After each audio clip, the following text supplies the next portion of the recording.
আসসালামু আলাইকুম। পাকিস্তানের উপপ্রধানমন্ত্রী ও পররাষ্ট্রমন্ত্রী মিস্টার ইসহাক দার উনি বাংলাদেশ সফর করছেন। বেশ অনেক দিন পরে পাকিস্তানের পররাষ্ট্রমন্ত্রী পর্যায়ে কোনো একজন ব্যক্তি বাংলাদেশ সফরে এলেন। এটাকে অনেকে অনেকভাবে ব্যাখ্যা করছেন। পাকিস্তানের সঙ্গে আমাদের সম্পর্ক ভালো হচ্ছে, আমাদের সঙ্গে তাদের ব্যবসা বাণিজ্য ভালো হতে পারে, এই সমস্ত তিনি আলোচনা করছেন। এবং আমাদের নির্বাচন নিয়েও নাকি ওনাদের কিছু পর্যবেক্ষণ বলছেন। আমরা বুঝতে পারি না যে পাকিস্তান আমাদেরকে কি গণতন্ত্র শেখাবে। পাকিস্তানের সবচেয়ে জনপ্রিয় নেতা ইমরান খানকে যারা জেলের মধ্যে রেখে দিয়েছে, ইমরান খানের দল স্বতন্ত্র নির্বাচন করে যারা নাকি একক সংখ্যাগরিষ্ঠতা প্রায় সবচেয়ে বেশি আসন পেয়েছে, একক সংখ্যাগরিষ্ঠ হয়নি কিন্তু সবচেয়ে বেশি আসন পেয়েছে, তো সেই দলের নেতাকে তারা জেলে হয়ে রেখেছে। এই হলো ওদের গণতন্ত্র অবস্থা। তারা আমাদের গণতন্ত্র সম্পর্কে হয়তো সবক টবক দিবে, আমরা সেটা পেয়ে খুব আনন্দ অনুভব করব, যাই হোক এগুলি হচ্ছে। বাট সেটা আমার আলোচনা না। আলোচনা হলো আজকে আমাদের পররাষ্ট্র উপদেষ্টার সঙ্গে পাকিস্তানের পররাষ্ট্রমন্ত্রীর একটা দ্বিপাক্ষিক বৈঠক হয়েছে। সেই বৈঠকের পর তারা কিছু আপনার সমঝোতা স্মারক, কিছু চুক্তি এগুলো করেছে আর কি, খুবই ইনসিগনিফিকেন্ট। এগুলো খুব যে একটা জরুরি, দেশের জন্য খুব একটা গুরুত্বপূর্ণ আমি তাও মনে করি না।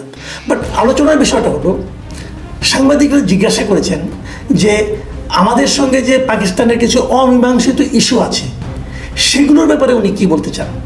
তো সেখানে ইসহাক দার একটা কথা বলেছেন যে কোনো অমীমাংসিত ইস্যু যেগুলো ছিল সেগুলো দুবার এগুলোর সমাধান হয়ে গেছে, দুইবার সমাধান হয়ে গেছে। কিন্তু ৭১ গণহত্যা, ক্ষমা চাওয়া, এই সমস্ত বিষয় নিয়ে নাকি দুইবার আমাদের সঙ্গে তাদের সমাধান হয়ে গেছে। কবে কবে সমাধান হলো? উনি বলেছেন যে ৭৪ সালে যখন জুলফিকার ভুট্টো প্রথমে দেশে আসেন, তখন আমাদের এখানে ক্ষমতায় ছিলেন শেখ মুজিবুর রহমান, বঙ্গবন্ধু শেখ মুজিবুর রহমান। ওনার সঙ্গে নাকি একবার তারা ক্ষমা টমা চেয়েছে, একবার সমাধান হয়েছে, আরেকবার সমাধান হয়েছে ২০০০ সালের শুরুতে। সেই সময়ে পারভেজ মোশাররফ এখানে এসেছিলেন এবং তিনি সেখানে এসে ২০০০ সালে এসে উনি নাকি খোলা মনে এই বিষয়টা সমাধান করে গেছেন। কি সমাধান করেছেন আমরা কিন্তু এখন ব্যাপারটা বুঝতে পারছি না, কি প্রবলেমগুলো কি। আমাদের পরবর্তী সময়ে ওই একই অনুষ্ঠানের পরে আর কি, যখন আমাদের ইয়েকে জিজ্ঞাসা করা হলো, আমাদের যে পররাষ্ট্র উপদেষ্টা তাকে যখন জিজ্ঞাসা করা হলো, তিনি কিন্তু পাকিস্তানের পররাষ্ট্রমন্ত্রীর বক্তব্যের সঙ্গে একমত হননি এবং তিনি বলেছেন যে দুই দেশের অমীমাংসিত ইস্যু নিয়ে আগামী দিনে উভয় পক্ষই আলোচনা চালিয়ে যাবে। মানে কোনো সমাধান হয়েছে এটা উনি বলেননি, বরং উনি বলেছেন যে যে তিনটা বিষয় নিয়ে আমাদের মধ্যে অমীমাংসিত রয়ে গেছে, যে তিনটা বিষয়, সেগুলো নিয়ে আমরা উভয় পক্ষে বলেছি এগুলো আমাদের সমাধান করতে হবে। দেখুন, একটাই মিটিং, এক জায়গায় আলোচনা, এবং সেই আলোচনার পর ওদের পররাষ্ট্রমন্ত্রী বলল সমাধান হয়ে গেছে আগেই, যেহেতু আগেই সমাধান হয়েছে নিশ্চয়ই আবার কোনো আলাপ হয় নাই। কিন্তু আমাদের পররাষ্ট্র সচিব বলছে এটা নিয়ে আমরা দুপক্ষে আলোচনা করেছি এবং বলছি সমাধান করতে হবে। একই ঘটনা, কিন্তু দুজন দু কথা বলছেন। অর্থটা কি?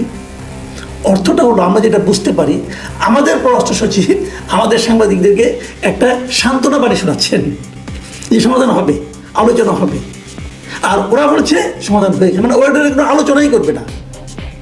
এখন প্রশ্নটা হলো, আমাদের সঙ্গে তাদের অমীমাংসিত ইস্যুগুলি কি? তিনটা ইস্যু নিয়ে আমরা আলোচনা করছি। তিনটা ইস্যু আমরা বলছি তারা এগুলি কোনো গুরুত্বই দিচ্ছে না। ১ নম্বর ইস্যু হলো ক্ষতিপূরণের ইস্যু। আমাদের সঙ্গে তাদের ক্ষতিপূরণের একটা ব্যাপার আছে। তারা ৭১ সালে আমাদের এখানে যে ক্ষতিগুলো করেছে, আমাদের হত্যাযজ্ঞ চালিয়েছে, ধ্বংস করেছে আমাদের এখানে অনেক কিছু, আমাদের অর্থনীতির যে বিশাল ক্ষতি করেছে, সেগুলোর একটা হিসাব নিকাশের পর আমরা একটা ক্ষতিপূরণ পেতে পারি। এটা আন্তর্জাতিক আইনের মাধ্যমেই পেতে পারি। এর আন্তর্জাতিক আইন আছে, সে আলোচনা আমি একটু পরে আসছি কিন্তু আমাদের খুব নিকট অতীতে আছে। কিন্তু এই যে ইরাক যখন কুয়েত দখল করেছিল তখন কিন্তু তারা ক্ষতিপূরণ দিয়েছিল। ওই আলোচনাটা কত আমি একটু পরে বলছি, আমি আগে তিনটে ইস্যু বলে নিই। দ্বিতীয় ইস্যুটা হলো, আমাদের এখানে যে গণহত্যা হয়েছে সেই ব্যাপারে আমাদের দাবি হলো পাকিস্তান তারা দুঃখ প্রকাশ করুক, তারা বলুক যে মাপ চাক আমাদের কাছে, যে আমরা একটা অন্যায় করেছি, তোমাদের কাছে ক্ষমা চাই। ভেরি ইন্টারেস্টিং বিষয় হলো, এই বিষয়টা নিয়ে কিন্তু ইমরান খান যখন পাকিস্তানের বিরোধী দলের ছিলেন, যখন উনি প্রধানমন্ত্রী হননি, তখন কিন্তু উনি পাকিস্তানের সংসদে বলেছিলেন যে পাকিস্তান গভর্নমেন্টের উচিত বাংলাদেশের কাছে ক্ষমা চাওয়া ৭১ এই ঘটনা নিয়ে। এটাও কোনো প্রকাশ্য ক্ষমা, আনুষ্ঠানিকভাবে ক্ষমা কেউ চায়নি।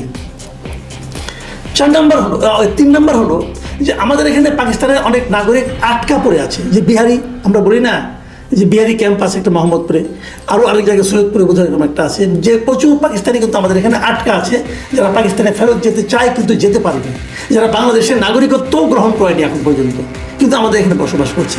তো তারা তো পাকিস্তানি নাগরিক, তাদেরকে পাকিস্তান গভর্নমেন্ট ফেরত নেবে এই দাবিটা আমরা করছি। তারা তো আমাদের নাগরিক না। তো এই ফেরত নেওয়ার দাবিটা আমরা করছি। এটা নিয়েও কোনো আলোচনা এখন পর্যন্ত হয়েছে কিনা, কোনো ডেভেলপমেন্ট আছে কিনা, এগুলো নিয়ে কোনো আলোচনা হয়নি। এই তিনটা হলো আমাদের সঙ্গে তাদের অমীমাংসিত বিষয়। এখন এই ইসাকদার বলছেন সমাধানটা কি হয়ে গেছে, কবে হলো? যদি সমাধান হয়ে থাকে তাহলে এই নাগরিক যারা পাকিস্তানে আটকা আছে এদের কী হবে? এদেরকে নিচ্ছেন না এখন আপনি? আচ্ছা, আমি এখন বরং ওই প্রথম পয়েন্টটায় আসি, যে ক্ষতিপূরণের ইস্যুটা। ক্ষতিপূরণ কি দেয় কোনো দেশ? হ্যাঁ দেয়। আপনাদের আমি একটা ছোট্ট উদাহরণ দিয়ে বলি, তাহলে বুঝবেন। 1990-91 সালে ইরাক কুয়েতে একটা যুদ্ধ হয়েছিল। সেই যুদ্ধে ইরাক কিন্তু কুয়েতকে দখল করে ফেলেছিল অনেকটা জায়গায়, এবং তারপর কিন্তু সেই যুদ্ধ তাদেরকে সরে যেতে হয়েছিল। ওটা নিয়ে পরে মধ্যপ্রাচ্যে বিশাল একটা যুদ্ধ কিন্তু হয়েছিল। সেই যুদ্ধে কুয়েতের অনেক ক্ষতি হয়েছিল। কুয়েতকে ক্ষতিপূরণ ইরাককে দিতে হয়েছিল। কত ক্ষতিপূরণ দিতে হয়েছিল? $52.4 বিলিয়ন।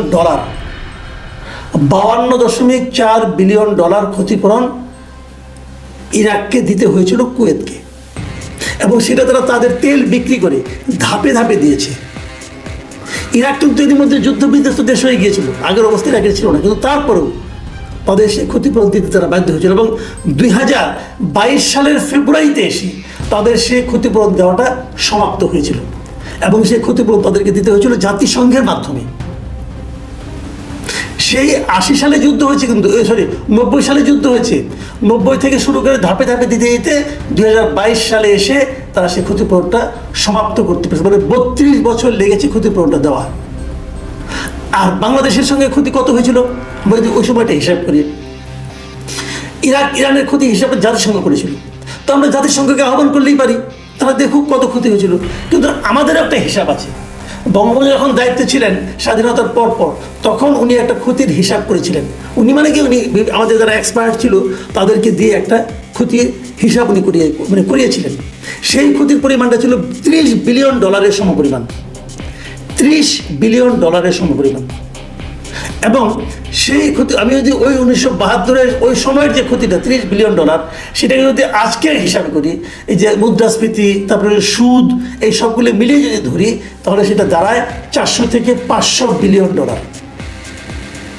তাহলে আমরা মিনিমাম $400 বিলিয়ন পাকিস্তানের কাছে ক্ষতিপূরণ হিসাবে দাবি করতে পারি।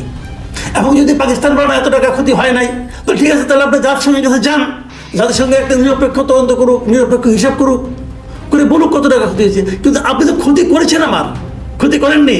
আমার এখানে আপনার মানে সেতু ভাঙছেন, রেল লাইন, বিদ্যুৎ কেন্দ্র, শিল্প কারখানা সব আপনি ধ্বংস করে দিয়েছেন। 9 মাসের যুদ্ধে আপনি কিছুই রাখেননি। আপনাদের যুদ্ধের সময় তো পাকিস্তানটা তো এদেশে একটা পোড়া মাটির ফর্মুলা নিয়েছিল, যে খালি পুরো মাটি থাকবে, সব আগুন দিয়ে জ্বালিয়ে দেবে। আপনারা তো এই ফর্মুলা যুদ্ধ করেছেন, তাহলে ক্ষতিপূরণ দেবেন না? প্রয়োজনে জাতিসংঘের মাধ্যমে যান, কিন্তু ক্ষতিপূরণ ভাই দিতে হবে। আর আপনি মুখে মুখে বলবেন যে সব মীমাংসা হয়ে গেছে আর এখানে আদর আপ্যায়ন নিয়ে আপনি চলে যাবেন, ভাই এটা হবে না, এটা রিয়েলিটি। এখন যদি ওই যে আবার এখন আমাদের দেশে নতুন কিছু বুদ্ধিজীবী গজিয়েছে, বিদেশ থেকে বসে বসে ইউটিউবে থিওরি দেয়, বলে যে না এখানে কোনো ক্ষতিই হয় নাই, লোক শরণার্থী হিসেবে ইন্ডিয়াতেও যায় নাই, মাত্র 2000 লোক মারা গেছে। যদি ওইটা ধরেন তাহলে ক্ষতিগুলো এখন কমে যাবে, কিন্তু ওইটা ধরা বড় কঠিন হবে। এই মাঝখানে একজন আমাকে বলছিলেন, একটু রসিকতা করে বলছিলেন, যখন ওই ভদ্রলোক বিদেশ থেকে থিওরি দিলেন যে 2000 লোক মাত্র মারা গেছে আমাদের এই যুদ্ধে, মুক্তিযুদ্ধে, তখন এক ভদ্রলোক বলছিলেন যে 2000 লোক যদি মারা যায় থাকে, 90,000 পাকিস্তানের সেনাবাহিনী এখানে ছিল, আর 90,000 প্রশিক্ষিত সেনাবাহিনী আধুনিক অস্ত্রশস্ত্র নিয়ে যদি মাত্র 2000 লোক মারা যেয়ে থাকে, তাহলে তো বলতে হবে তাদের জ্বালানি তেলের দামই তো হয় নাই, উঠে নাই। তখন বরং পাকিস্তান আমাদের কাছে ক্ষতিপূরণ চাইতে পারে, যে আমাদের 90,000 লোক ওখানে পাঠাইলাম, এত খরচ করলাম, তারপর মাত্র 2000 বেশি লোক আমরা মারতেও পারি নাই, তোমরাই বরং আমাদের ক্ষতিপূরণ দাও। এখন পাকিস্তানের যারা আসছেন এখানে, আমাদের কর্মকর্তা নেতৃবৃন্দ, তারা কি ওই ভাষণ শোনার পরে আসছেন কিনা আমি জানি না, হয়তো এই জন্যই বলছেন যে ক্ষতিপূরণ দেওয়া হয়ে গেছে অথবা মীমাংসা হয়ে গেছে অমীমাংসিত বিষয়ে, আমি জানি না। তবে আমি মনে করি সরকারে যিনিই থাকুন না কেন, যতদিনের জন্যই থাকুন না কেন, জাতীয় স্বার্থ তার কাছে সবচেয়ে বড় হওয়া উচিত। এই তৌহিদ হোসেন বলুন আর ডক্টর ইউনূস বলুন, ওনারা যদি জাতীয় স্বার্থকে সমুন্নত রাখতে না পারেন, ওই যে পাকিস্তানের কাছে আমাদের 3টা অমীমাংসিত